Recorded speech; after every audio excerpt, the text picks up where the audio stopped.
What's good? We are picking up reading The Power of Your Subconscious Mind by Joseph Murphy. This is going to be part 2, so check out part 1 because there was continuation of the intro.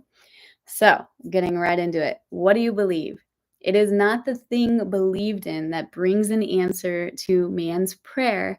The answer to prayer results when the individual's subconscious mind responds to the mental picture or thought in his mind. This law of belief is operating in all religions of the world and is the reason why they are psychologically true. The Buddhist, the Christian, the Muslim, and the Hebrew all may get answers to their prayers not because of the particular creed, religion, affiliation, ritual, ceremony, formula, liturgy, incantation, sacrifices, or offerings, but solely because of belief or mental acceptance and the receptivity about that for which they pray.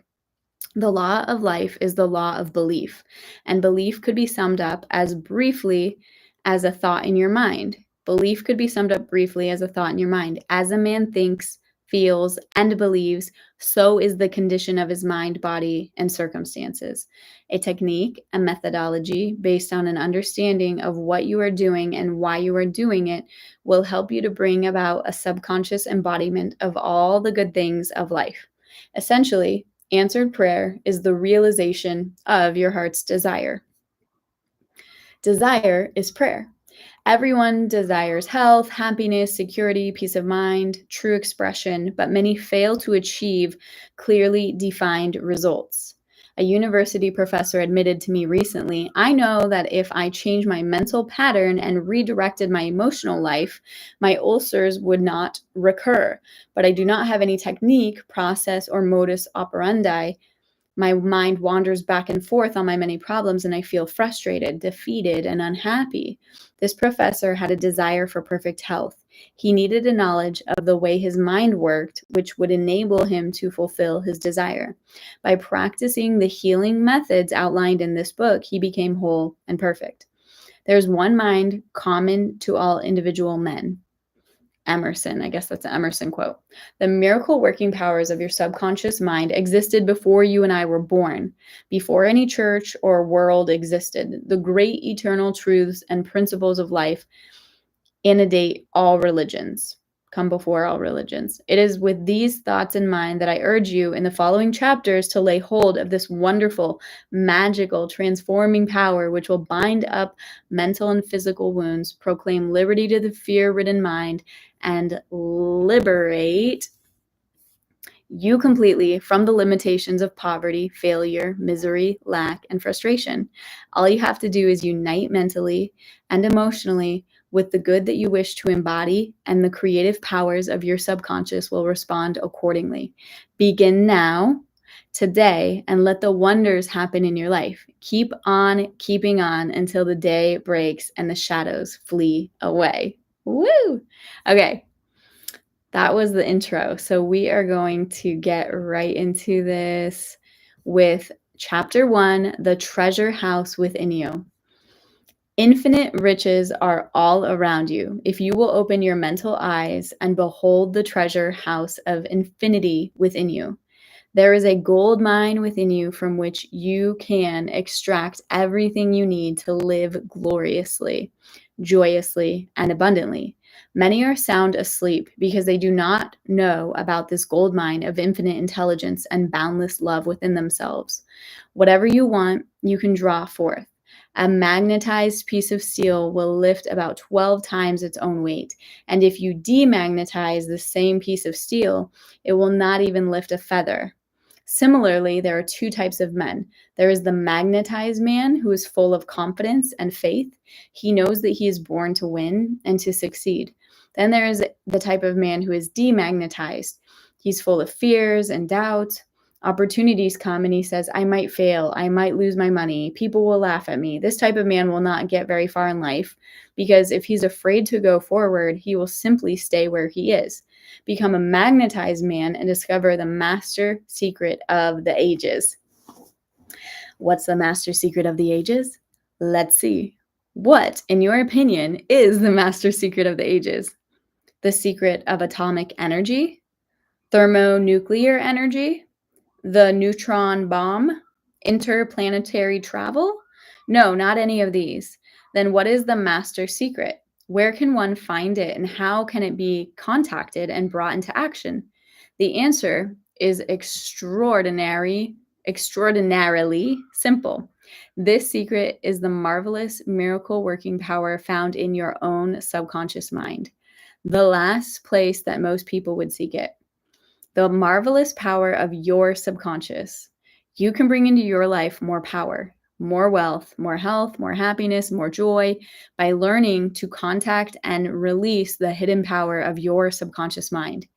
You need not acquire this power. You already possess it, but you want to learn how to use it, and you want to understand it so that you can apply it in all departments of your life. As you follow the simple techniques and processes set forth in this book, you can gain the necessary knowledge and understanding. You can be inspired by a new light, and you can generate a new force, enabling you to realize your hopes and make all your dreams come true. Decide now to begin your life grander, greater, richer, and nobler than ever before. Within your subconscious depths lie infinite wisdom, infinite power, and infinite supply of all that is necessary, which is waiting for development and expression. Begin now to recognize these potentialities of your deeper mind, and they will take form in the world without. Interesting. The infinite intelligence within your subconscious mind can reveal to you everything you need to know at every moment of time and point of space, provided you are open-minded and receptive. You can receive new thoughts, new ideas, enabling you to bring forth new inventions, making new discoveries, or write books and plays. Moreover, the infinite intelligence in your subconscious can impart to you wonderful kinds of knowledge of an original nature. This is so real, by the way. I've been given several new ideas ever since I started reading this book and inquiring, asking infinite intelligence to bring me the pathway toward the thing I'm looking for. Okay. It can reveal to you and open the way for perfect expression and true place in your life. Through the wisdom of your subconscious mind, you can attract the ideal companion, as well as the right business associate or partner.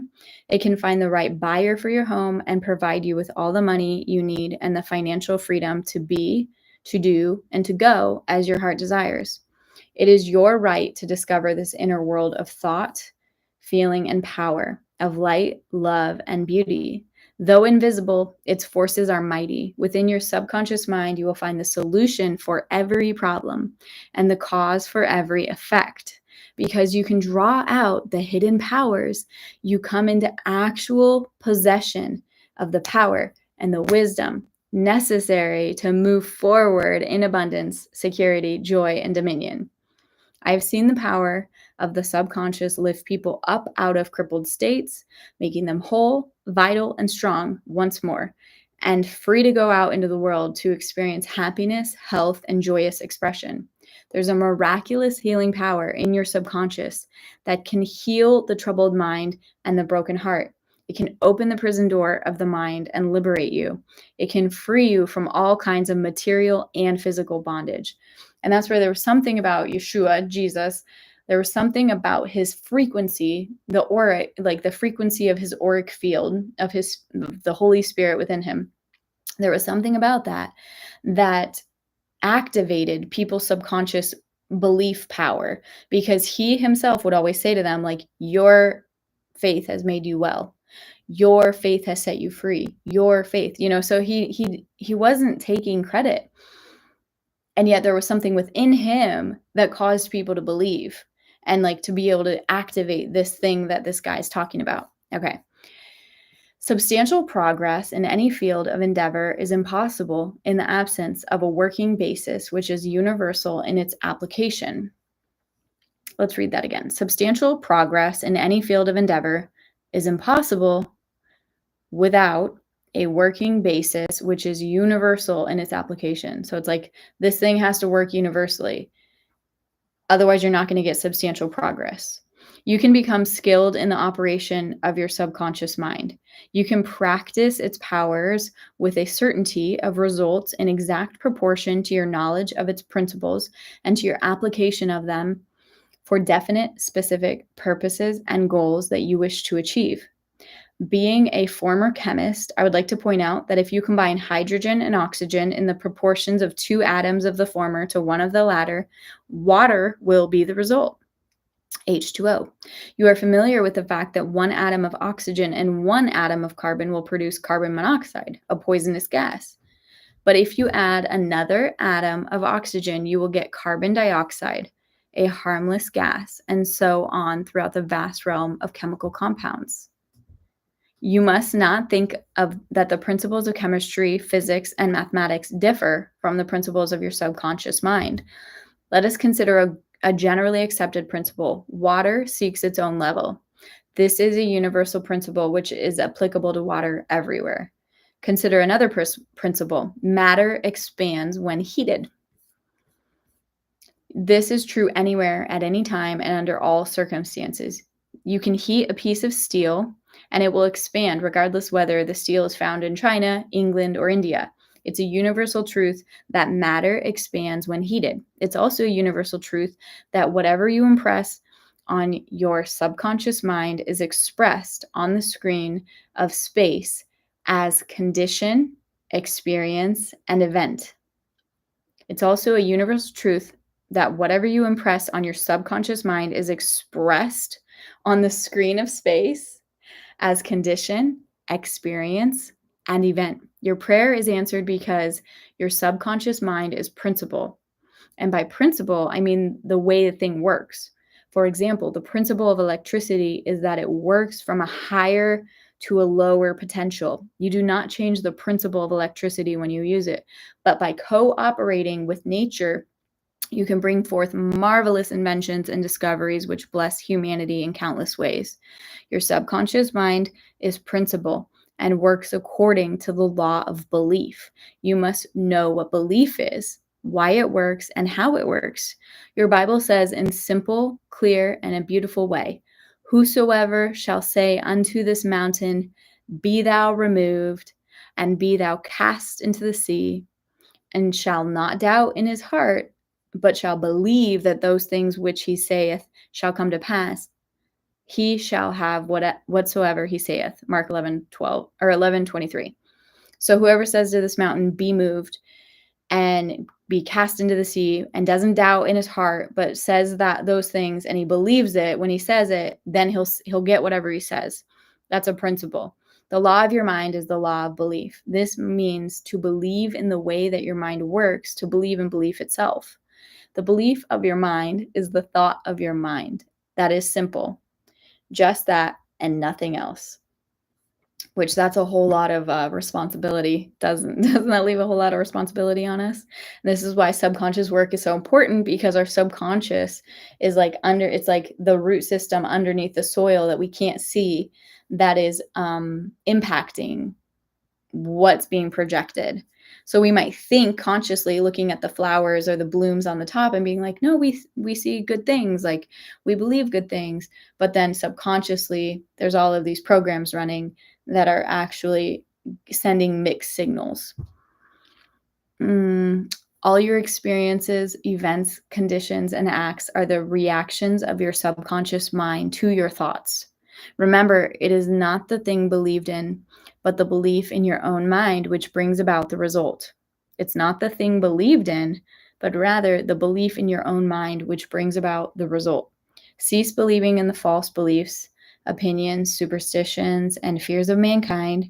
Begin to believe in the eternal verities and truths of life which never change. Then you will move onward, upward, and Godward.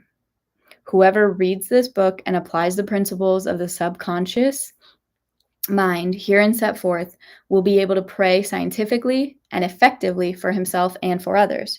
Your prayer is answered according to the universal law of action and reaction. Thought is incipient action. The reaction is the response from your subconscious mind, which corresponds with the nature of your thought. Busy your mind with the concepts of harmony, money, health, life, peace, goodwill, and wonders will happen in your life. That's so funny. I read harmony and it's on 2 different lines. So then I said money as well. All of the above, right? But he didn't. He said harmony, health, peace, and goodwill, and wonders will happen in your life. You have only one mind, but your mind possesses two distinctive characteristics. The line of demarcation between the two is well known to all thinking men and women today. The two functions of your mind are essentially unlike. Each is endowed with separate and distinct attributes and powers. The nomenclature generally used to distinguish the two functions of your mind is as follows: the objective and the subjective mind, the conscious and the subconscious mind, the waking and sleeping mind, the surface self and the deep self, the voluntary mind and the involuntary mind, the male and the female. Many other terms. You will find the terms conscious and subconscious used to represent the dual nature of your mind throughout this particular book. The conscious and subconscious minds. An excellent way to get acquainted with the two functions of your mind is to look upon your own mind as a garden. You are a gardener and you are planting seeds, which are thoughts, in your subconscious mind all day long. Based on your habitual thinking. As you sow in your subconscious mind, so shall you reap in your body and environment. Begin now to sow thoughts of peace, happiness, right action, goodwill, and prosperity. Think quietly and with interest on these qualities and accept them fully into your conscious reasoning mind. I heard someone recently talk about insist on it, like insist upon it. Just think on it to the point of insistence. Okay? Continue to plant these wonderful seeds, thoughts in the garden of your mind, and you will reap a glorious harvest. Your subconscious mind may be likened to the soil, which will grow all kinds of seeds, good or bad. Do men gather grapes of thorns or figs or thistles? Every thought is therefore a cause, and every condition is an effect. For this reason, it is essential that you take charge of your thoughts so as to bring forth only desirable conditions. Okay, we're going to end this one here. Catch you in the next one. Be blessed, be well, be free.